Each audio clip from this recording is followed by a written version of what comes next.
বিসমিল্লাহির রহমানির রহিম। সুপ্রিয় শিক্ষার্থীবৃন্দ, আসসালামু আলাইকুম। আশা করি সবাই ভালো আছো।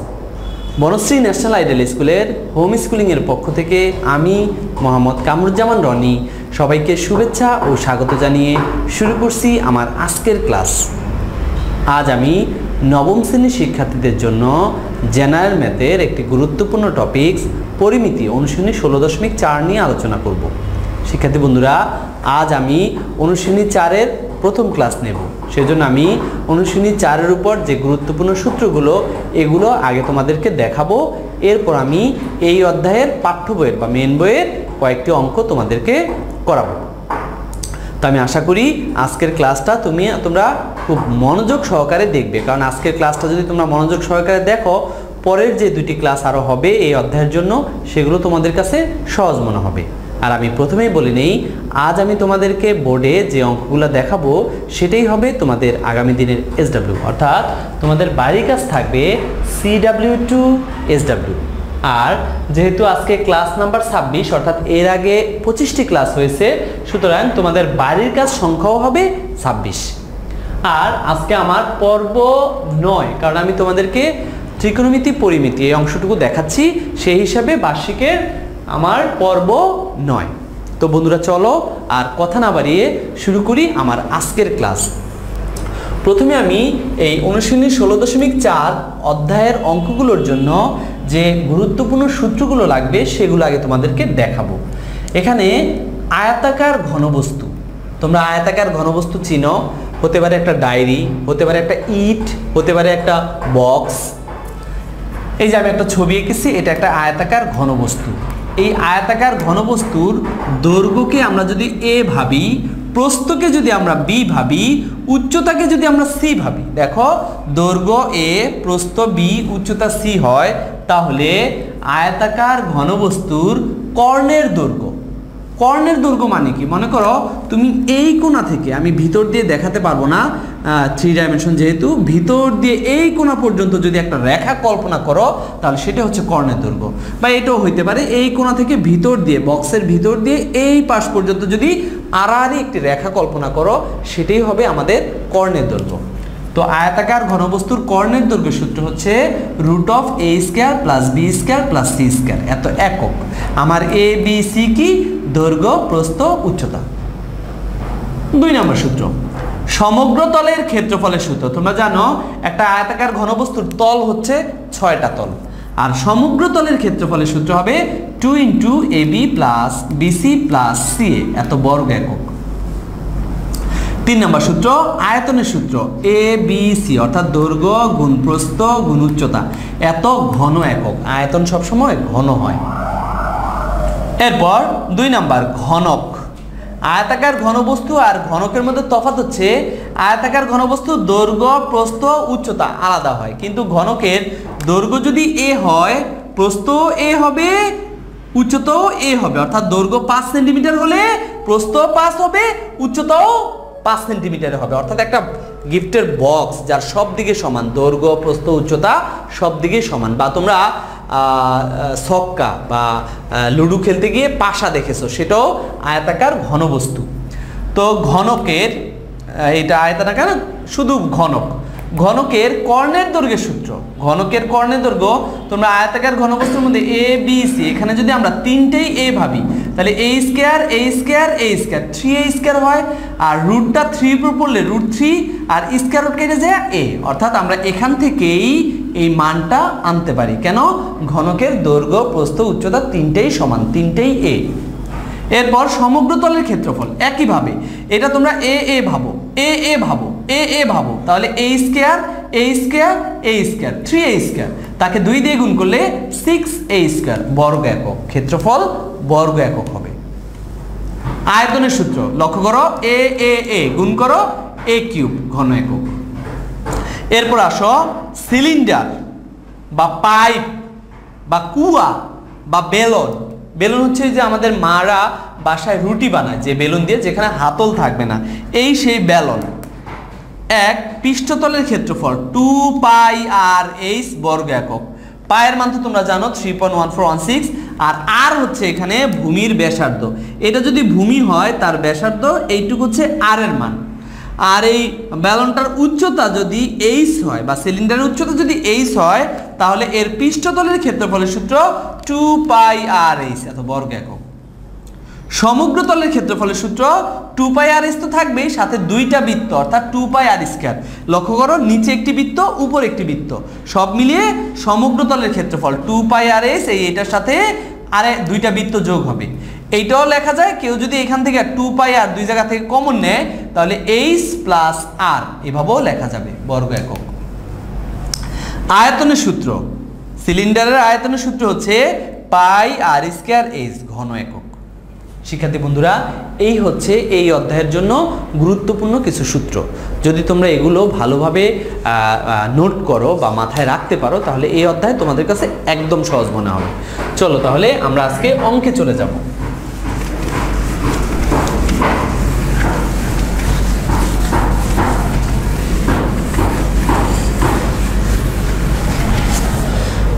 যেহেতু আমরা মেন বইয়ের অঙ্কগুলো দেখাবো তাই ভালো হয় তোমরা যদি পাঠ্য বইটা সাথে নিয়ে নাও। তোমাদের বইয়ের 9 নম্বর অঙ্ক, একটি গুরুত্বপূর্ণ ইম্পর্টেন্ট অঙ্ক, 9 নম্বর অঙ্ক। প্রশ্নে বলা আছে একটি আয়তাকার ঘনবস্তুর দৈর্ঘ্য, প্রস্থ ও উচ্চতার অনুপাত 21:16:12 অনুপাত দেওয়া আছে। দৈর্ঘ্য, প্রস্থ, উচ্চতা দেওয়া নাই, তবে অনুপাতটা দেওয়া আছে। এবং কর্ণের দৈর্ঘ্য 87 সেন্টিমিটার হলে ঘনবস্তুটির তলের ক্ষেত্রফল নির্ণয় করো। ঘনবস্তুটির তলের ক্ষেত্রফল আমরা নির্ণয় করব। তো চলো প্রথমে আমরা 9 নম্বরের জন্য যেটা করব, ধরব। মনে করি আয়তাকার ঘনবস্তুর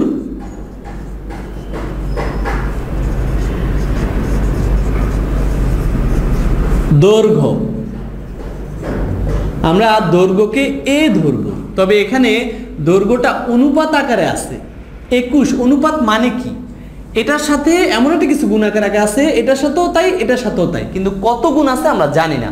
ধরলাম যে 21x, এক্সটা গুণ আকারে আছে, পরে আমরা এক্স এর মান যেটা বের করব সেটা আমরা এখানে বসায় দেব। ধরলাম এত সেন্টিমিটার, 21 সেন্টিমিটার। ঠিক একইভাবে আয়তাকার ঘনবস্তুর প্রস্থ, প্রস্থটাকে বি দিয়ে প্রকাশ করলাম আর ধরলাম 16x সেন্টিমিটার। আয়তাকার ঘনবস্তুর উচ্চতা, উচ্চতা সি সমান সমান আমরা লিখব 12x সেন্টিমিটার। দৈর্ঘ্য, প্রস্থ, উচ্চতা তিনটা যদি জানি, সুতরাং আয়তাকার ঘনবস্তুর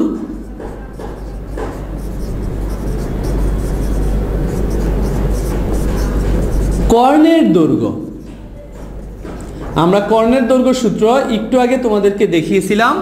সূত্রটা হচ্ছে √a² + b² + c²। এখানে আমরা মান বসাবো, রুট যা আছে তাই, এর জায়গায় আমি বসাবো 21x, তারপর স্কয়ার আছে দেব। বি এর জায়গায় বসাবো 16x, তারপর স্কয়ার আছে দেব। সি এর জায়গায় বসাবো 12x, তারপর স্কয়ার আছে দেব। আর কর্ণের দৈর্ঘ্য তো এটা একক হবে, আর এখানে লিখবো সেন্টিমিটার। পরের লাইন, স্কয়ারটা 21 এর উপর পড়লে ক্যালকুলেটর দিয়ে তোমরা দেখতে পারো 441x²। স্কয়ারটা 16 এর উপর পড়লে 256x²। স্কয়ারটা 12 এর উপর পড়লে 144, আর x এর উপর পড়লে x², এত সেন্টিমিটার।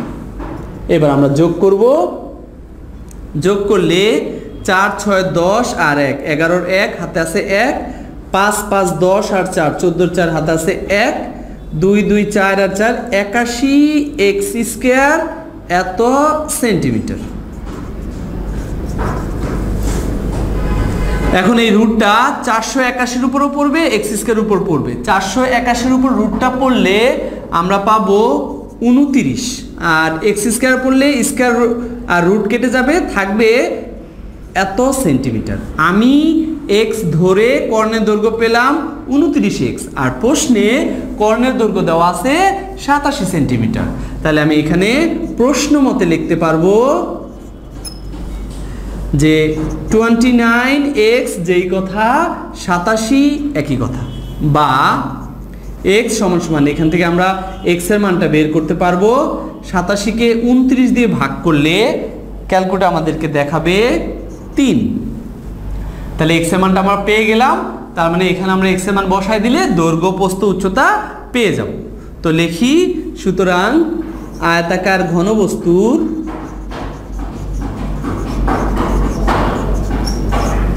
দৈর্ঘ্য a সমান সমান আমার ছিল 21x, আমি 21x এর জায়গায় x না লিখে 3, আর 21 কে 3 দিয়ে গুণ করলে 63 সেন্টিমিটার পেলাম দৈর্ঘ্যর মান।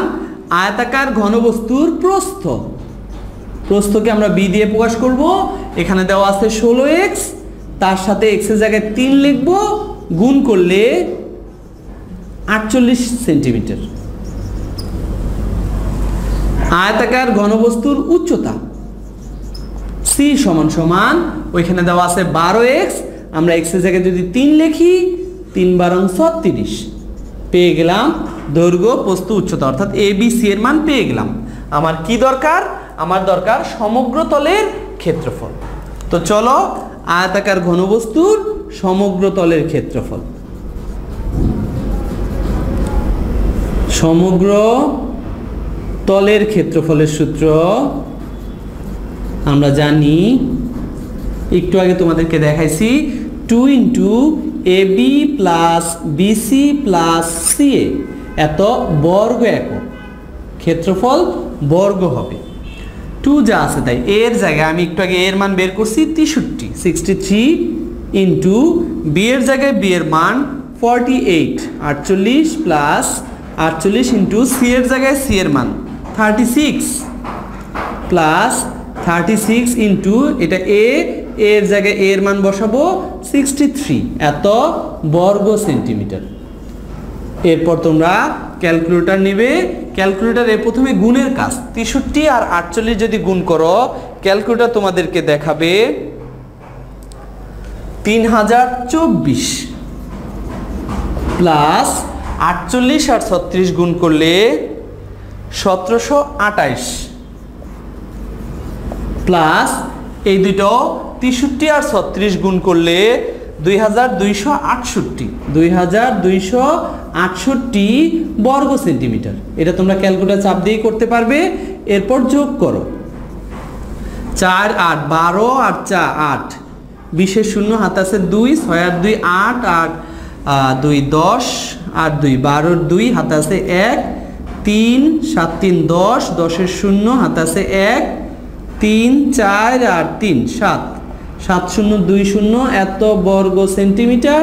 একে আবার আমরা 2 দিয়ে গুণ দেব, 2 0 0 2 দুগুণে 4 7 দুগুণে 14, 14040 বর্গ সেন্টিমিটার। এটাই হচ্ছে আমার এই 9 নম্বর অঙ্কের উত্তর। তোমরা অ্যান্সারটা লিখে দেবে 14040 বর্গ সেন্টিমিটার। শিক্ষার্থী বন্ধুরা, আশা করি তোমরা বুঝেছ। চলো আজকের পরের অঙ্ক, বইয়ের আরেকটি ইম্পর্টেন্ট অঙ্ক, 10 নম্বর অঙ্ক। প্রশ্নে বলা আছে একটি আয়তাকার ঘনবস্তু 48 বর্গমিটার ভূমির উপর দণ্ডায়মান, এর উচ্চতা দেওয়া আছে 3 এবং কর্ণ দেওয়া আছে 13 মিটার। আয়তাকার ঘনবস্তুর দৈর্ঘ্য ও প্রস্থ বের করতে বলছে। লক্ষ্য করো, উচ্চতা দেওয়া আছে, আমি দৈর্ঘ্য প্রস্থ বের করব। আর আমাকে বলছে এর 48 বর্গমিটার ভূমির উপর, অর্থাৎ ভূমির ক্ষেত্রফল দেওয়া আছে 48 বর্গমিটার, আর কর্ণ দেওয়া আছে 13। তো চলো আমরা এখানে দৈর্ঘ্য প্রস্থ বের করব। 10 নম্বর অঙ্কের জন্য আমি যেটা করব, প্রথমেই মনে করি আয়তাকার ঘনবস্তুর দৈর্ঘ্য আমরা ধরবো a মিটার, প্রস্থ আমরা ধরবো, এটা আমরা জানি না, b ধরলাম, পরে b এর মান যেটা বের হবে সেটাই হবে আমার উত্তর। আর উচ্চতা c এর মান আমি জানি কত, প্রশ্নে দেওয়া আছে 3 মিটার, উচ্চতা হচ্ছে 3 মিটার।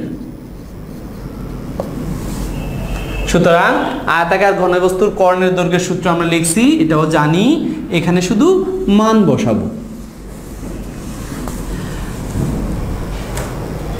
এর মান যা আছে তাই, বি এর মানও জানি না, সি এর মান জানি কত 3, তারপর স্কয়ার দেব এত মিটার। আমি কর্ণের দৈর্ঘ্য পাইলাম এইটা, কিন্তু প্রশ্নে কর্ণের দৈর্ঘ্য দেওয়া আছে 13 মিটার। তাহলে আমি লিখতে পারবো প্রশ্ন মতে root of A square plus B square plus 9, এটা যেই কথা 13 একই কথা। এরপর আমরা ক্যালকুলেশন করব।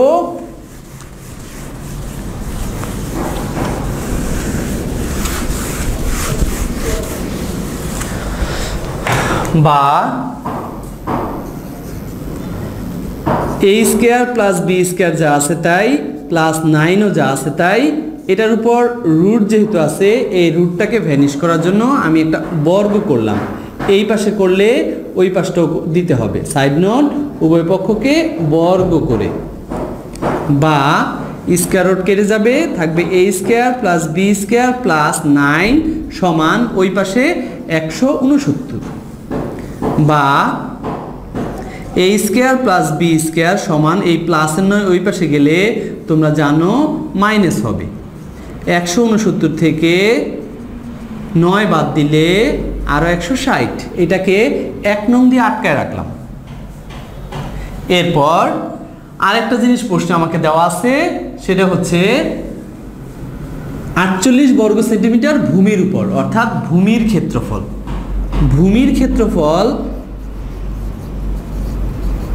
ভূমির ক্ষেত্রফলের সূত্র আমরা জানি দৈর্ঘ্য গুণ প্রস্থ, অর্থাৎ এ বি বর্গ মিটার। আমার এখানে দৈর্ঘ্য হচ্ছে এ, প্রস্থ হচ্ছে বি, এই দুইটা গুণ করলেই ভূমির ক্ষেত্রফল হয় এ বি। কিন্তু প্রশ্নে আমার বলে দিছে 48 বর্গ মিটার ভূমির উপর, তাহলে এখানেও লিখতে পারবো প্রশ্ন মতে এ বি যেই কথা 48 একই কথা। এটারে 2 নং দিয়ে আটকালাম। এই দুইটা সমীকরণকে ক্যালকুলেশন করতে করতে করতে করতে একদিন এ এর মান এবং বি এর মান বের হবে, সেটাই উত্তর। তো চলো প্রথমে আমরা যেটা লিখব, এই পাশে লিখি 1 নং হতে পাই। 1 নং হতে পাই, 1 নং এ আমার কি আছে? আছে A square plus B square সমান 160 160। বা এটা যদি আমি সূত্র লিখি A plus B whole square minus 2ab সমান 160 যা আছে তাই। বা A plus B whole square minus 2 into A বির মান একটু আগে বের করছি 48। কোথায়? 2 নং থেকে। পাশে সাইড নোট দিয়ে বলে দেই 2 নং হতে মান বসিয়ে। বা A plus B whole square সমান 48কে 2 দিয়ে গুণ করলে তোমরা জানো 96 হবে, আর মাইনাসটা ওই পাশে যে প্লাস হবে। বা A plus B whole square সমান সমান দুইটা এখন যোগ করব, যোগ করলে 256। সুতরাং এ প্লাস বি সমান সমান 256 উপর যদি রুট করি তাহলে প্লাস মাইনাস 16 হওয়ার কথা, কিন্তু আমরা মাইনাস নেব না। কেন? এ আর বি হচ্ছে দৈর্ঘ্য প্রস্থ, এরা ঋণাত্মক হবে না। একে 3 নং দিয়ে আটকায় দিলাম। একইভাবে 1 নং থেকে আমি প্লাসের এ প্লাস বি এর মান বের করলাম, এই 1 নং থেকে আবার আমরা মাইনাসের মানও বের করতে পারি। লিখব 1 নং হতে পাই কি পাই? 1 নং আমার আছে A square plus B square সমান 160। এখানে আমি যদি এবার মাইনাসের সূত্র লিখি A minus B whole square plus 2ab, এই পাশে 160 যা আছে তাই। বা A minus B whole square plus 2 into A বির মান 2 নং এ দেওয়া আছে 48, 160 যা আছে তাই। বা এ মাইনাস বি তার হোল স্কয়ার সমান 160 থেকে এই 96 এবার বিয়োগ করব। বিয়োগ করলে এ মাইনাস বি হোল স্কয়ারের মান বের হবে 64। স্কয়ারটা ওই পাশে গেলে 8 হবে, অর্থাৎ এ মাইনাস বি সমান সমান 8। এটাকে 2 নং দিয়ে সরি 4 নং দিয়ে আটকাইছি। এখন এই 3 আর 4 একবার যোগ করব, একবার বিয়োগ করব। যোগ করলে আমরা এ এর মান পাবো, বিয়োগ করলে বি এর মান। চলো আমরা এই পাশে করি।